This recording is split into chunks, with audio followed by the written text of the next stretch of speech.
పిల్లలు కావాలనే మీ కలను నెరవేర్చుకోండి. మొదటి కన్సల్టేషన్, మొదటి స్కానింగ్ ఉచితం. వివరాల కొరకు హెగ్ డే ఫెర్టిలిటీని సంప్రదించండి. Hi, good evening. సో ఇప్పుడు టీమిండియాని ఒకప్పుడు ముందుండి నడిపించినటువంటి లీడర్గా ఉన్న రోహిత్ శర్మ ఇప్పుడు ప్రస్తుతం టీంకి చాలా భారంగా మారిపోయారా? సో ఇమీడియట్గా ఇప్పుడు టెస్ట్ మ్యాచ్ నుంచి రిటైర్మెంట్ ప్రకటించాలా? సో ఇప్పుడు అందరూ కూడా అదే కోరుకుంటున్నారా? దీని మీద మాట్లాడదాం. మనతో పాటు స్పోర్ట్స్ అనలిస్ట్ వెంకటేష్ గారు స్టూడియోలో ఉన్నారు. సార్ నమస్తే, గుడ్ ఈవినింగ్. నమస్తే విజయ్. సో రోహిత్ శర్మ ఇప్పుడు టీంకి భారంగా మారిపోయారా? అదే అండి, ఇప్పుడు no no player is largest then the game అండి. రోహిత్ శర్మ కావచ్చు, విరాట్ కోహ్లీ కావచ్చు, పర్ఫార్మెన్స్ అనేది చాలా ఇంపార్టెంట్. రోహిత్ శర్మ చూసాం, మనం పర్ఫామ్ చేస్తాడేమో అని చూసాము. కానీ కరెంట్ సిరీస్లో 3 టెస్ట్ మ్యాచ్లో కలిపి 31 రన్స్ వేసాడు. 31 రన్స్ ఇన్ 3 మ్యాచెస్. ఒక మ్యాచ్లో ఆల్రెడీ ఆడలేదు, ఫస్ట్ మ్యాచ్ ఆడలేదు. ఆడిన 3 మ్యాచ్లో కలిపి అతని యావరేజ్ 6 ఉంది. 6 రన్స్ పర్ ఇన్నింగ్స్. ఈ స్టేజ్లో ఎంత గొప్ప ప్లేయర్ అయినా, క్యాప్టెన్ అయినా అతని టీంలో కంటిన్యూ చేయడం అనేది కొంచెం టీంకి ఖచ్చితంగా భారం. దాంట్లో ఎలాంటి సందేహం లేదు. సో టోటలీ చాలా దారుణమైన ఫామ్లో ఉన్నాడు అన్నట్లు ఎలాంటి సందేహం లేదు. పోనీ ఇది ఒక్కటేనా అనుకుంటే, అంతకుముందు న్యూజిలాండ్తో జరిగిన సిరీస్ కానీ, బంగ్లాదేశ్తో జరిగిన సిరీస్ కానీ వాటిలో కూడా ఫెయిల్ అయ్యాడు. అక్కడ జరిగిన మీకు టెస్ట్ మ్యాచ్లు మొత్తం 5 టెస్ట్ మ్యాచ్లు కలిపి ఒకే ఒక 50 ఉంది. సో ఇది కేవలం ఈ సిరీస్లోనే ఫెయిల్ అయ్యాడు. ఫెయిల్యూర్ అనేది ఉంటుంది, ఒక సిరీస్లో ఒక ప్లేయర్ ఫెయిల్ అవుతాడు. కానీ ఒక లాంగ్ పీరియడ్ అయిపోయింది మీకు. అక్కడ ఒక 5 టెస్టులు, ఇక్కడ ఒక 3 టెస్టులు. సో 8 టెస్టుల నుంచి అతనికి ఒకే ఒక 50 ఉంది. ఏమాత్రం సింగిల్ డిజిట్ స్కోర్లు చాలా ఎక్కువగా ఉన్నాయి. సో ఈ దశలో అతను క్యాప్టెన్ అయినప్పటికీ అతన్ని డ్రాప్ చేయాల్సిన పరిస్థితి. యాక్చువల్గా last year 2024 was very good for him. ఎందుకంటే లాంగ్ గ్యాప్ తర్వాత మనకి ఒక ICC trophy, T20 world cup గెలిపించి పెట్టాడు. అతని క్యాప్టెన్సీలో గెలిచాం. ఆ టోర్నమెంట్లో అద్భుతంగా బ్యాటింగ్ కూడా చేశాడు. కానీ టెస్ట్ మ్యాచ్లకు వచ్చేసరికి మళ్ళీ గ్రాఫ్ పడిపోయింది. సో మరి ఎంత గొప్ప ప్లేయర్ అయినా సరే, మరి అతను ఫామ్లో లేనప్పుడు అతని గురించి సీరియస్గా ఆలోచించాలి. అతని కంటిన్యూషన్ ఇన్ ద టీమ్. అంటే ఆల్రెడీ T20 మ్యాచ్లకి రిటైర్మెంట్ ప్రకటించేశారు. సో ఇప్పుడు ఓన్లీ వన్ డేకే పరిమితం చేయాలంటారా? అంటే ఆ ఫార్మేట్లో సక్సెస్ అయ్యాడు మరి వన్-డే ఫార్మేట్. వన్డేల్లో అతను లాస్ట్ ఆడిన వరల్డ్ కప్ గురించి చూస్తే ఏంటంటే, వన్డేల్లో బాగా ఆడుతున్నాడు. లాస్ట్ వరల్డ్ కప్లో కూడా అతను బ్రహ్మాండమైన పర్ఫార్మెన్స్ చూసాం అతని నుంచి. కెప్టెన్గా కూడా బాగా షైన్ అయ్యాడు. సో ఆ ఫార్మాట్ ఇప్పుడు మనం ఫార్మాట్గా తీసుకోవాలి. సో T20లో యంగ్స్టర్స్ కోసం వదిలేశాడు. ఈ ఫార్మాట్లో అది కుదరట్లేదు. సో ఛాంపియన్స్ ట్రోఫీ ఉంది మనకి. ఛాంపియన్స్ ట్రోఫీలో కానీ అతను బాగా పర్ఫామ్ చేస్తే అక్కడ వన్డే ఫార్మాట్లో ఉండొచ్చు. వన్డే ఫార్మాట్లు ఇప్పుడు లేటెస్ట్గా ఇండియన్ టీంలో ఏమైందంటే, కొంతమంది ప్లేయర్స్ని కొన్ని ఫార్మాట్స్కి పరిమితం చేస్తున్నారు. సో ఆ రకంగా Rohit Sharma I think should continue in one format. అంటే ఏజ్ ఫ్యాక్టర్ ఏమన్నా దీనివల్ల ఆడలేకపోతున్నారు అనుకోవచ్చు? డెఫినెట్ అండి. ఇప్పుడే మీకు 35 ఇయర్స్ వచ్చిన తర్వాత రిఫ్లెక్సెస్ స్లో అయిపోతాయి. ఫిట్నెస్ కూడా, రోహిత్ శర్మ విషయంలో ఫిట్నెస్ కూడా ఫస్ట్ నుంచి కూడా అదే చెప్తుంటారు. ఫిట్నెస్ కూడా ప్రాబ్లం ఉంది. బిట్వీన్ ద వికెట్స్ కూడా రన్నింగ్ కూడా అంత ఫిట్గా ఉన్నాడు అతను. కానీ ఎట్లయినా కొంచెం ఆ స్లోనెస్ అనేది స్లో అయిపోతుంటాయి. సో దానివల్లే అతనికి ఇటీవల కాలంలో కంటిన్యూస్ ఫెయిల్యూర్స్కి అదే కారణంగా మనకు కనిపిస్తుంది. ఒకప్పుడు అతను ఎప్పుడు కూడా టెస్ట్ క్రికెట్లో గ్రేట్ ప్లేయర్ ఏం కాదు. కానీ దేర్ వర్ సమ్ ఫేజెస్, అతను బాగా ఆడిన ఫేజెస్ ఉన్నాయి. కానీ ఇప్పుడు ఏంటంటే కంటిన్యూస్ ఫెయిల్యూర్స్ వల్ల అతని టీంకి మీరు అన్నట్టుగా ఖచ్చితంగా ఒక భారంగా మారిపోయాడు. సో ఒకవేళ అంటే రోహిత్ శర్మ ప్లేస్ని ఎవరు భర్తీ చేసే ఛాన్స్ ఉందంటారు ఆయన ప్లేస్లోకి? బ్యాట్స్మెన్గా అయితే ఆల్రెడీ మనకు ప్రాబ్లం లేదు. ఎందుకంటే కేఎల్ రాహుల్ ఓపెనర్గా వచ్చి బాగా ఆడుతున్నాడు. మరొక ఓపెనర్ యశస్వి జైస్వాల్ అన్నాడు. సో బ్యాటింగ్ విషయంలో ఓపెనర్ స్లాట్ని రాహుల్ భర్తీ చేస్తాడు. క్యాప్టెన్ ఎవరిని విషయంలో మరి బుమ్రా క్యాప్టెనే అవుతాడా?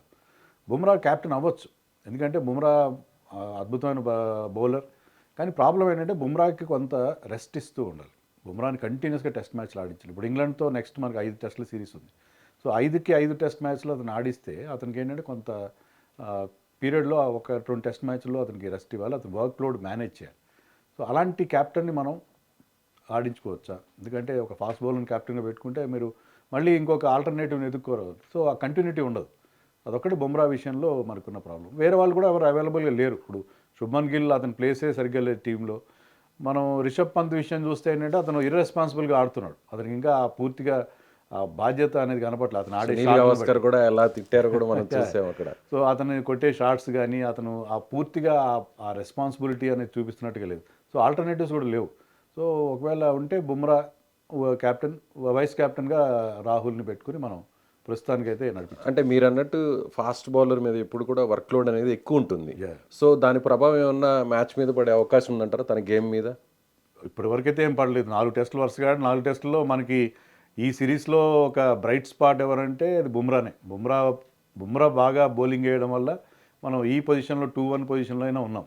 అది ఇంకా దారుణంగా ఉంటుంది మన పరిస్థితి. సో లీడర్షిప్ క్వాలిటీస్ అనేవి చాలా ముఖ్యం సార్. అంటే మ్యాచ్ ఎలా ఆడుతున్నారు, తన పర్ఫార్మెన్స్ ఎలా ఉందని పక్కన పెడితే, సో ఆ క్వాలిటీస్ అన్నీ కూడా బుమ్రాలో ఉన్నాయనుకోవచ్చు మనం.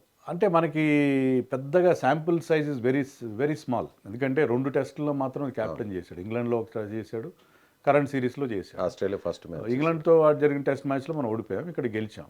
దాంట్లో అతను మంచి పర్ఫార్మెన్స్, మనం ఫైట్ బ్యాక్ చేసాము, గెలిచాము.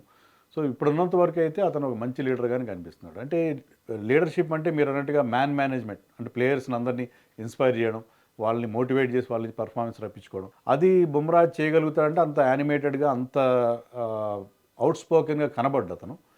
బట్ యాజ్ ఎ లీడర్, క్యాప్టెన్గా మంచి స్ట్రాటజీ, అతను బౌలింగ్ చూస్తే ఏంటంటే ఇది very has a very good cricketing brain, దాంట్లో ఎలాంటి సందేహం లేదు.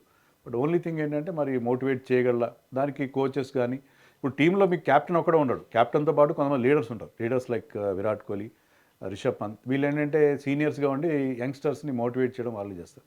సో ఆ రకంగా అతను బుమ్రా ఇప్పుడున్న వాళ్ళలో ఐ థింక్ రోహిత్ ప్లేస్లో Bumrah is the right choice అని అనిపిస్తుంది. రోహిత్ శర్మ ఒంటి చేత్తోనే మ్యాచెస్ అన్నీ కూడా గెలిపించినటువంటి సందర్భాలు ఉన్నాయి, సిరీస్లు కూడా గెలిపించారు. కానీ ఆ స్థాయిలో ఆడే వ్యక్తులు ఉన్నారంటారా?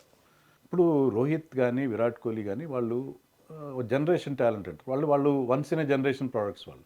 సో వాళ్ళ స్థాయిలో ప్లేయర్స్ మళ్ళీ ఇమీడియట్గా మనకి అవైలబుల్ అయ్యేది కష్టం. ఇప్పుడు నితీష్ కుమార్ రెడ్డి గురించి చాలామంది అంటున్నారు మరొక విరాట్ కోహ్లీ అవుతాడని చెప్పి. అది మనం ఇప్పుడేం చెప్పలేం. ఎందుకంటే విరాట్ కోహ్లీ ఎన్నో డక్కాముక్కీలు తిని స్టార్టింగ్లో అతను కూడా కాస్త స్ట్రగుల్ అయ్యి తర్వాత ఒక బ్రహ్మాండమైన స్థాయిని అందుకున్నాడు. లాంగ్ పీరియడ్లో ఒక 15 ఏళ్ల కెరియర్లో అతను ఆ రకమైన పర్ఫార్మెన్స్, ఆ వరల్డ్ క్లాస్ ప్లేయర్గా ఎమర్జ్ అయ్యాడు. సో ఇంకా ఇప్పుడే ఏం చెప్పలేము మనకి. అదే మంచి టాలెంట్ ఉంది. యశస్వి జైస్వాల్ కానీ, నితీష్ కుమార్ కానీ, శుభ్మన్ గిల్ కానీ, they are all talented players. So ఇండియాలో బ్యాటింగ్ విషయంలో పెద్ద మనకి సమస్య లేదు, మంచి మంచి బ్యాట్స్మెన్ మనకి దొరుకుతూనే ఉంటారు. సో శుభమన్ గిల్కి అయితే మీడియా ఫోకస్ ఎక్కువైంది, పాపులారిటీ ఎక్కువగా పెరిగిన తర్వాత తను అంతగా మ్యాచెస్ సరిగా ఆడలేకపోతున్నారని చెప్పొచ్చా? కాన్సన్ట్రేషన్ తగ్గింది అనుకోవచ్చా పాపులారిటీ పెరిగిన తర్వాత? Shubman Gill is a very very talented batsmen Vijay. ఎందుకంటే అతనికి చాలా మంచి టాలెంట్ ఉంది, కన్సిస్టెన్సీ లేదు. ఒకసారి బాగా ఆడతాడు, ఒకసారి బాగా ఆడు. కన్సిస్టెన్సీ లేకపోవడం ఒకటే అతనికి ఉన్న లోపం. అతని యావరేజ్ 30sలో ఉంది. ఇంత మంచి ప్లేయరు, ఇంత గొప్ప ప్లేయరు 30s యావరేజ్ అనేది ఇంత లాంగ్ పీరియడ్లో అది కొంచెం ఆందోళన కలిగిస్తున్న విషయం. సో ముఖ్యంగా అతని మీద ఒక విమర్శ ఏంటంటే ఫ్లాట్ ట్రాక్స్ మీద బాగా ఆడతాడు. ఎక్కడైతే కాస్త బాల్ మూవ్ అవుతుందో లేకపోతే బౌన్స్ అవుతుందో, బౌన్సింగ్ బాల్ కూడా బాగా ఆడేది ఒకప్పుడు, కానీ ఎందుకో ఈసారి ఆస్ట్రేలియా టూర్లో కూడా ఫెయిల్ అయ్యాడు.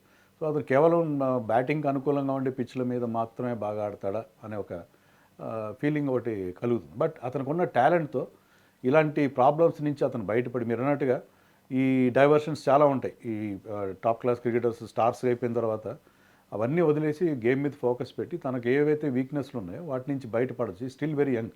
సో అతను డెఫినెట్గా ఒక మనకి బ్రహ్మాండంగా అంది వస్తాడు, అన్ని ఫార్మాట్స్ ఆడగల ప్లేయర్ అని చెప్పి నాకు అనిపిస్తుంది. సో సిరీస్ని సమౌన్ చేయడానికి ఒకే ఒక మ్యాచ్, లాస్ట్ మ్యాచ్ మిగిలింది. ఈ మ్యాచ్లో రోహిత్కి ప్లేస్ ఉంటుందా ఉండదా? నన్ను అడిగితే రోహిత్ ఈ మ్యాచ్లో పక్కన కూర్చోబెట్టాలి. ఎందుకంటే అతను ఇప్పుడున్న ఫామ్లో అతను కాన్ఫిడెన్స్ లేదు, అతని బాడీ లాంగ్వేజ్ కూడా సరిగ్గా లేదు. యాజ్ ఏ కెప్టెన్గా ఉన్న వ్యక్తిని అలా పక్కన పెట్టడం ఎంతవరకు? మరి అతను ఏమాత్రం అంత దారుణమైన ఫామ్లో ఉన్నప్పుడు మీకు అవతల ఛాయిస్ ఉన్నాయి. మీకు you can play Shubman Gill, you can play Sarfaraz Khan, you can play Dhruv Jurel, ఇలాంటి ప్లేయర్స్ ఉన్నారు మీకు. మనం సిరీస్లో ఇది మస్ట్ విన్ మ్యాచ్ మనకి. ఎందుకంటే ఒకటి సిరీస్ సమన్ చేసుకోవడానికి, రెండోది మనం WTC ఫైనల్కి వెళ్ళాలంటే మ్యాచ్ గెలిచి తీరాలి. సో ఏ రకంగా చేసుకున్న మస్ట్ విన్ మ్యాచ్లో మీరు కెప్టెన్ అయినా ఎవరినైనా ఏమాత్రం ఫామ్లో లేని ప్లేయర్స్, చాలామంది సోషల్ మీడియాలో ఏమంటున్నారంటే India is playing with 10 players అంటున్నారు. అవును. సో 10 ప్లేయర్స్ అన్నప్పుడు మీరు అలాంటి ఫామ్లో లేని ప్లేయర్ని ఎన్ని రోజులని మోస్తారు మీరు? నేను కూడా మొదట్లో సమర్థించాను, రోహిత్ శర్మ ఉండాలి, ఏదో ఒక పాయింట్లో ఫామ్లోకి వస్తాడు అనే ఒక హోప్స్ పెట్టుకున్నాం మనం. కానీ మనం we have seen so many innings, 5 innings తర్వాత కూడా అతను ఒక్కసారి మాత్రమే డబుల్ ఫిగర్స్కి వచ్చాడు. అలాంటి ఫామ్లో ఉన్న ప్లేయర్ని మనం క్యాప్టెన్ అయినప్పటికీ పక్కన పెట్టి వేరే ప్లేయర్ని యంగ్స్టర్ని ట్రై చేయడంలో ఎలాంటి తప్పు లేదు నాకు. ప్రీవియస్గా గతంలో హిస్టరీలో చూస్తే ఇలా ఒక కెప్టెన్ని పక్కన పెట్టి ఆడిచ్చినటువంటి సందర్భాలు ఉన్నాయి. చేశారు. అలా జరిగిన సందర్భాలు జరిగాయి, డెఫినెట్గా జరిగినాయి. ఐ థింక్ రీసెంట్గా పాకిస్తాన్లో కూడా బాబర్ విషయంలో జరిగినట్టుగా ఉంది. సో క్యాప్టెన్ అయినా కూడా క్యాప్టెన్ అయినంత మాత్రాన మీ ప్లేస్ టీంలో గ్యారంటీ ఉండాలని ఏమి లేదు. మీరు అంటే క్యాప్టెన్ కొంత ఎక్కువ మిగతా వాళ్ళకంటే ఎక్కువ లాంగ్ రోప్ ఇస్తారు, వాళ్ళు కూడా ఎక్కువ రోజులు ఎక్కువ మ్యాచ్లో అవకాశం ఇస్తారు. కానీ క్యాప్టెన్గా మీరు కంటిన్యూస్గా ఫెయిల్ అవుతున్నప్పుడు you don't deserve your place in the side. So అది తప్పనిసరి పరిస్థితి సో ఒక వన్ డే ఫార్మేట్కి మాత్రమే పరిమితం చేయాలి అంటారు మీరు రోహిత్ని. అని అనను నేను అన్నాను. ఇప్పుడు రోహిత్ రిటైర్ అవుతాడా లేదా అనేది అతని ఇష్టం. ఇప్పుడు ఈ మ్యాచ్తో అతను కూర్చోబెట్టాలి, అది ఈ మ్యాచ్లో ఆడి ఫెయిల్ అయ్యాడు, తర్వాత అతను మళ్ళీ ఫామ్ వెతుక్కోవచ్చు. ఎందుకంటే ఇండియాలో రంజీ మ్యాచ్లు ఉన్నాయి. లేదు ఐపీఎల్ మ్యాచ్ కొన్ని పక్కన పెట్టేసి ఇంగ్లాండ్ వెళ్ళి కౌంటీ క్రికెట్ ఆడచ్చు. ఎందుకంటే నెక్స్ట్ మనం ఇంగ్లాండ్లోనే టెస్ట్ సిరీస్ ఆడబోతున్నాం. కౌంటీ క్రికెట్ ఆడి అక్కడ ఫామ్ అందుకుంటే మళ్ళీ ఇండియన్ టీంలోకి వచ్చే అవకాశం ఉంది. అతను కూడా టాలెంట్ ఏంటి, ప్రస్తుతం ఫామ్లో లేడు కాబట్టి మనం రోహిత్ శర్మను పక్కన పెట్టాలనుకోండి. మళ్ళీ అతను కనుక ఈ start scoring runs again we can pick him up. So అతని ఫిట్నెస్ కూడా మ్యాచ్లో అతను ఎప్పుడు అతను ఫీల్డింగ్లో కానీ అతని కాస్త ఓవర్ వెయిట్ అనిపిస్తాడు, but still is fit enough అని అనిపిస్తుంది. సో ఇండియన్ క్రికెట్కి చాలా సర్వీసెస్ ఇచ్చాడు కాబట్టి రోహిత్ గౌరవంగా ఈ మ్యాచ్ వరకు ఉండిచ్చి ఏదైనా రిటైర్మెంట్ ప్రకటించే ఛాన్స్ ఉంటుంది.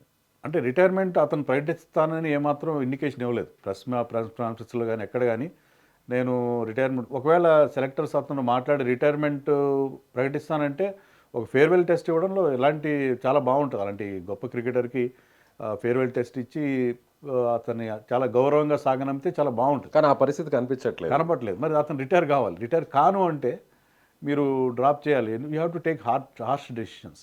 కానీ ఫేర్వెల్గా ఇచ్చే పరిస్థితి అయితే లేదు. ఉన్నది ఒకటే మ్యాచ్. Yeah. ఖచ్చితంగా అతని ప్లేస్ని ఎవరో ఒకరు ఆక్యుపై చేయాలి, ఖచ్చితంగా మనం సమన్ చేయాలంటే. లేదంటే మీరు అన్నట్టు WTC ఛాన్స్ పోతుంది మనకి. సో మస్ట్ విన్ మ్యాచ్లో కొన్ని కఠిన నిర్ణయాలు తీసుకుంటే మంచిదని అనుకుంటున్నాను. థ్యాంక్ యూ వెంకటేష్ గారు.